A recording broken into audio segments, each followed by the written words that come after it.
Taunya ternyata orang yang curhat sama kita ini itu pernah nyakitin ya, menyakiti juga nih orang lain, ya, kecewa dan lain sebagainya gitu. Itu yang berikutnya. Mungkin saya akan mengambil dasar dari beberapa hadis dan Al-Quran ya yang kita jadikan rujukan. Yang pertama, ketika tadi disebutkan gimana ya solusinya kita merespon dengan baik, saya teringat hadisnya Rasulullah yang menyebutkan, yang di situ artinya Rasulullah pernah bersabda, tolonglah orang yang zalim dan dizalimi. Bunyinya gitu Bu. Jadi Rasulullah pernah mengatakan kepada para sahabat, tolonglah orang yang zalim dan dizalimi. Kenapa saya langsung ingat hadis itu? Karena dari konteks yang diceritakan Bu Lilis, orang itu berarti dalam konteks pembicaraan tadi dia adalah zalim ya dan mendolimi. Dua-duanya ada. Kan? Benar kan? Kenapa saya langsung ingat itu? Dia adalah zalim dan mendolimi kan gitu. Nah, ada tuh tadi di hadis tadi. Nah, ya kan? Maka solusi yang ditawarkan oleh Rasulullah tadi, tolongin Bu Lilis. Tolongin orang itu. Dalam satu orang ini, tolonglah dia sebagai orang yang zalim. Karena ternyata dia juga nyakitin dan ngecewain, jadi membuat luka di orang lain. Betul. Kan dia zalim, harus kita tolong. Itu ya Bu Lilis ya, ibu semua. Satu sisi dia curhat ke kita karena dia punya kekecewaan, karena dia merasa tersakiti, karena dia merasa terluka orang lain. Berarti kondisi dia juga sebagai orang yang dizalimi. Jadi berdasarkan hadis itu, bagaimana respon kita? Tolongin orang tadi. Tolongin ya, harus kita tolong. Jangan diam, dijauhi. Jangan dijauhkan. Jangan begini. Lu ngomong udah sakit hati, nggak ngajar. Oh, 10 orang. Apa ente? Ngapain? Ya, dia praktik.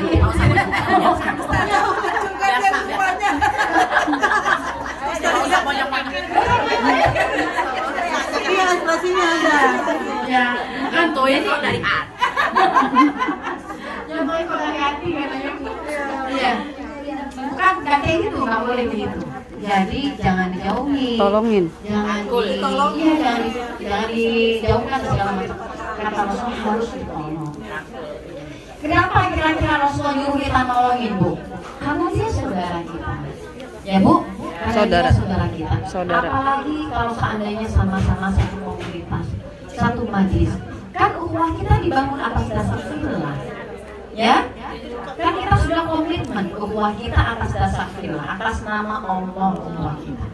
Pengen bareng-bareng nanti ke surga. Amin. Jadi jangan biarkan satu anggota kita tercecer, tertinggal. Ya Bu? Apalagi kemudian kita cuekin, biar aja di neraka sendirian. Jangan ya Dek, jangan ya Dek. Jangan. Gitu ya kan udah komitmen di dunia. Jangan dong. Bener loh ini Bu Lilis, saya bener loh. Kalau memang kita semua hadir di majelis ini, tulus ikhlas karena Allah. Tolongin. Jadi anggota BJ Squad bukan karena hal-hal yang bersifat duniawi atau materi. Tolongin. Itu nggak ada materi dunia yang disuguhkan di BJ Squad itu. Nilainya nggak lebih berharga dari satu sayap nyamuk Bu. Kata kan gitu ya. Dunia itu nilainya nggak jauh lebih berharga dari satu sayap nyamuk. Ikhlaskan ya kita. Kalau kita tulus ikhlas hadir di majelis ini untuk bisa punya majelis membangun ukhuwah atas nama Allah, maka pastikan kita upayakan masing-masing kita bisa membawa teman kita semua ke surga bareng-bareng. Maka kalau ada tadi kondisinya jangan dijauhi, harus ditolong. Nah, sekarang ini saya mau kasih tahu. Sabar. Dia nggak sabar. Para sahabat nanya. Nah, betul banget. Ini tadi nih mengimpersonate para sahabat. Persis. Para sahabat nanya, ya Rasulullah, kalau nolongin yang dizalimi mah kita paham. Udah ngerti ya? Kalau nolongin yang dizalimi udah ngerti. Tapi kalau nolongin yang zalim, nah bingung kita gimana caranya nolong orang yang Jolim. Kalau tadi mungkin Bu Riris sudah nggak bisa, ibu-ibu juga udah punya solusinya. Ketika dia curhat, dia minta nasihat, dia ngadu, aduh gini, si Diari gini, kita bisa Bu nolonginnya. Apa gimana caranya biasanya Bu? Sabar. Ya kan? Kita kasih penguatan. Apa sih ya misalnya dengan kata-kata sabar, itu misalnya ya sabar. Kak, itu yang pertama, ya. Entah mungkin disabar-sabari, gitu ya.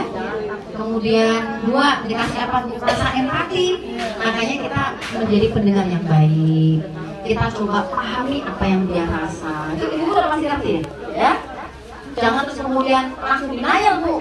Ya kita pahami duduk masalahnya gimana dan segala macam. Baru deh yang ketiga kita berikan nasihat atau masukan atau motivasi. Kan gitu biasanya ya. Dikasih tahu harus gimana-gimananya dan segala macamnya. Oke? Yang pasti kemudian yang terakhir tetap jangan lupa kita harus bisa ngambil inti pokok masalahnya juga. Harus bijak ya Bu. Bisa memfilter juga ini yang dia ceritain ini benar adanya kah? Atau hanya rasa-rasanya dia kah? Atau saya perlu konfront dulu lagi? Konfrontir. Nah, gitu. Jadi 4 ini ya.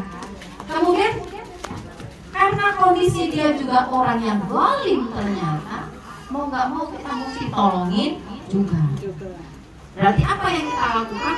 Ya sama Bu, kita harus sadarkan dia, kasih tahu dia atas kezaliman yang dia lakukan kepada orang lain.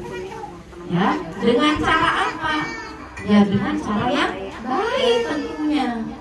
Bukan dengan cara yang kemudian melemahkan atau mematahkan atau apa, dengan cara yang baik.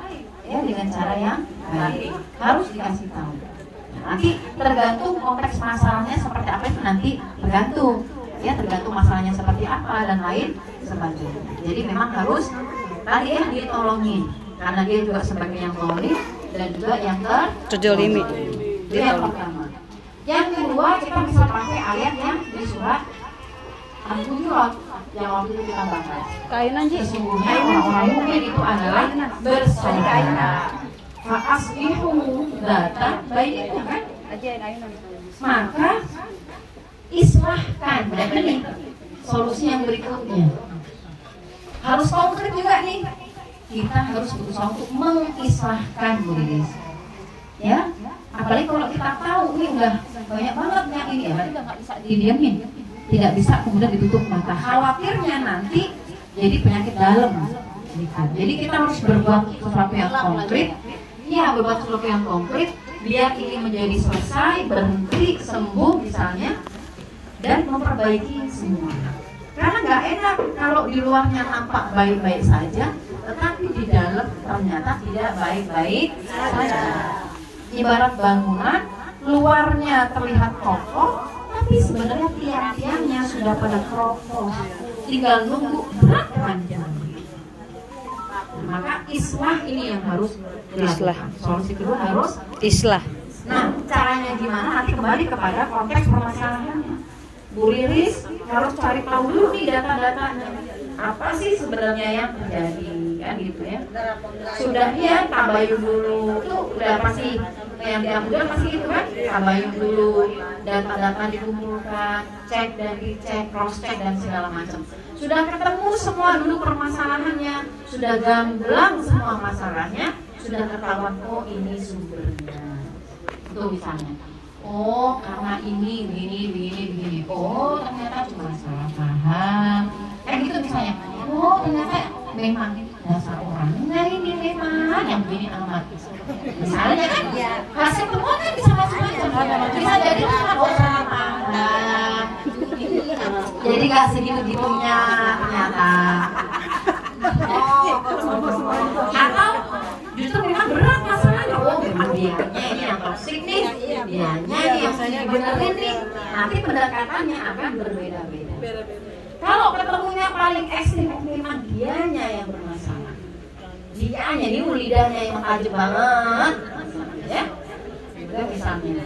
Berarti perlu nggak kalau langsung diangkat, dikeluarkan? Belum tentu perlu itu. Jangan dulu, pendekatan secara personal, dakwah fardiyah dulu, ya kan? Ngobrol baik-baik, melakukan pendekatan, gitu ya.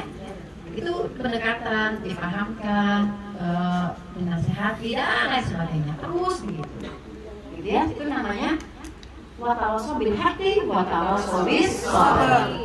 Ini juga harus menjadi komitmen semua yang ada di sini. Niatnya kita bersaudara, bersahabat di majelis ini karena Allah. Maka kita nggak ada baper-baperan ya. Kita harus punya sama-sama semangat, saling memberikan nasihat dalam kebenaran dan kesabaran.